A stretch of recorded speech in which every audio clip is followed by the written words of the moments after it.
Tommy's gonna taste the gin so that you don't have to. Let's just save your money, yeah, that's what Tommy wants. Minimal dilution, cause we wanna taste the gins. But if the gins are bad, then we will throw them in the bin. Now let's hand it over to Tommy, who is gonna taste. He's gonna get all rowdy and shout up the place.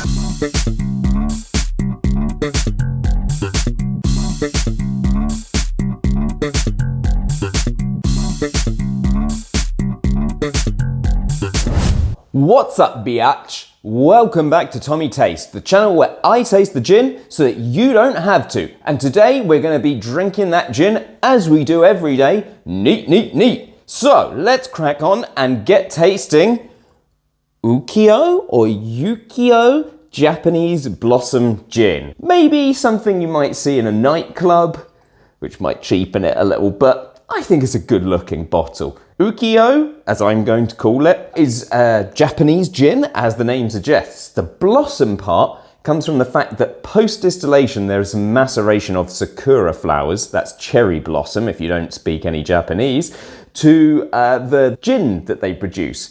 Ah, c'est bon, mon ami. Hopefully we will be getting some of that terroir in this Japanese gin. This makes for, as it suggests, a very blossomy and floral style of gin. ABV 40%, so pretty tame. Will that affect how it tastes? God only knows.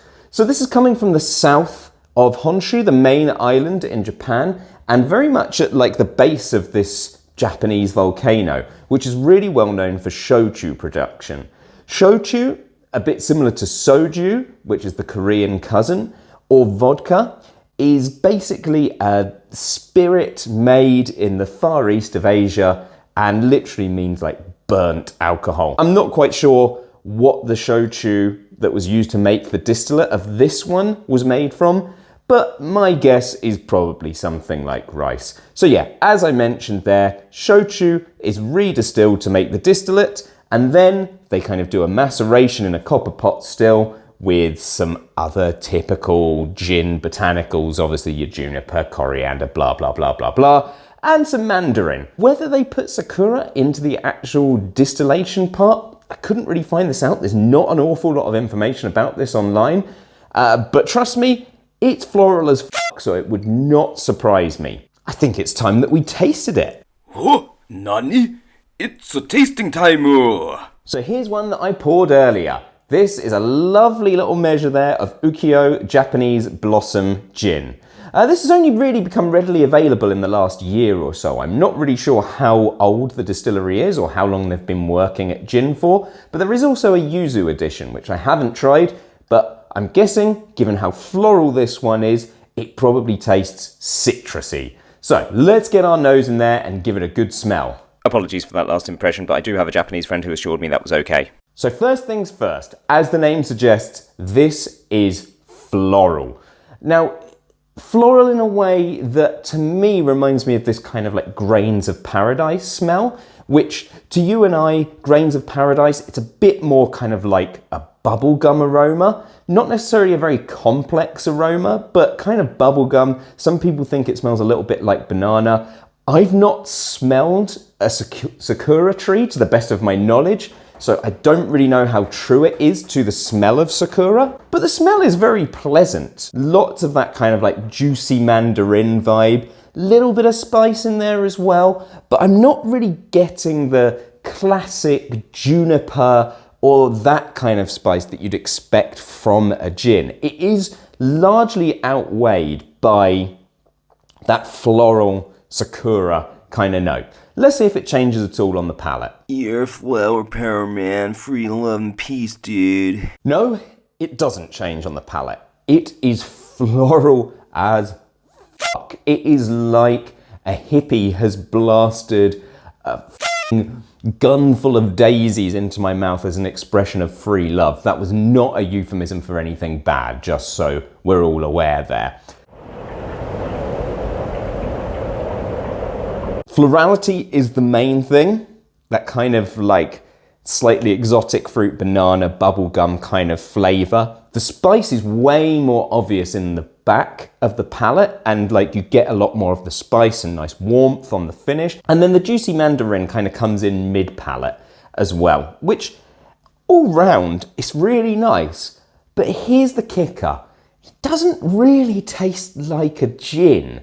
Doesn't really taste like a gin. Don't get me wrong, I like this. There's nothing that reminds me in this that I'm actually drinking a gin.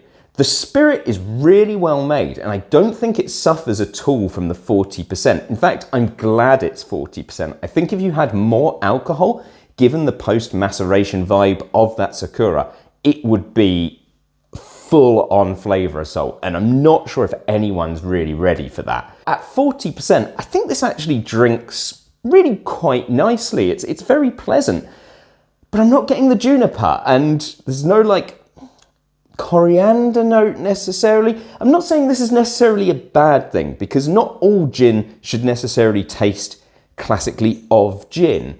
I'm glad that there's different things that are playing a role here. Let's get a bit of ice in there and see if it changes. So I've got my lone ice cube in there. As you can see, we're working with a chill filtered gin. I'd expect no less. Does the ice change any of that? Don't forget to use that hashtag unlikely. For me, this gin is way, way better with the ice. So the ice really mellows out the florality and makes it much, much smoother, and not like this floral explosion of like hay fever fear that goes on in my mouth when I taste things this floral. The whole thing is way spicier, and now I even get the coriander note as well, which is nice. There's a bit more anise going on, and I really, really like it. It is still very floral, and it still doesn't feel massively like a gin. But the finish is really good. Let's get some water in there and see what we're working with. So just a wee drop in there, and let's have a taste. Oh, what a surprise. So don't forget to use the hashtag surprised. This is one of the rare occasions where diluting a gin is actually way, way better. Like I say, I found that sakura note when we were tasting it neat to just be challenging, but not necessarily in a good way. Now that I've diluted it, it's all mellowed out and just feels more like together and nice. This is something that, surprise, you should probably drink as a mixer. Because it's not a classic gin, maybe just don't treat it like a gin in the way that I do. Treat it more like something that you're mixing. Treat it more like something that you're mixing. Bollocks! So, on that note, let's go over to Tommy's Cocktail Corner. Oh god damn, the part where I have to pretend to like cocktails has come back. I have made cocktails with this gin. When I say cocktails, I actually mean singular. And maybe it's not a cocktail as much as it is a spirit mixer, but I'm an absolute sucker for a Moscow Mule, mainly because I love the feeling of ginger burning my gums. I used this in a Moscow Mule because I thought the florality and the mandarin might work really well against the ginger beer. And it did. If you pop in a bit of orange peel in there, you get this lovely, oily, fragrant Moscow Mule. It is great. Now, I am not one to recommend a gin for cocktails, but I think Ukiyo may have made the perfect cocktail gin here. I think they're proud of the fact that it's not a gin necessarily for gin lovers. It's a gin that is built to withstand dilution and make something extremely interesting. I've not tried to do this as a dry martini because I think it might actually be too floral for that. I'm personally not into Negronis and don't quite understand when people are because I find them absolutely disgusting. But if you like the bitterness of a Negroni, I don't think that something like this would be out of the realms of possibility of making a good Negroni. So you should give it a go. The good news about it is that for a gin that's not a London dry style, i.e. it has some post-distillation maceration in it, they've chosen not to use any sugar. So it's not sweet, saccharine, nasty like Tanqueray, Sevilla, orange or any of that whack that's really popular right now. It's Just an interesting gin that uses something post-distillation, in the same way that something like bathtub does. And look how good bathtub is.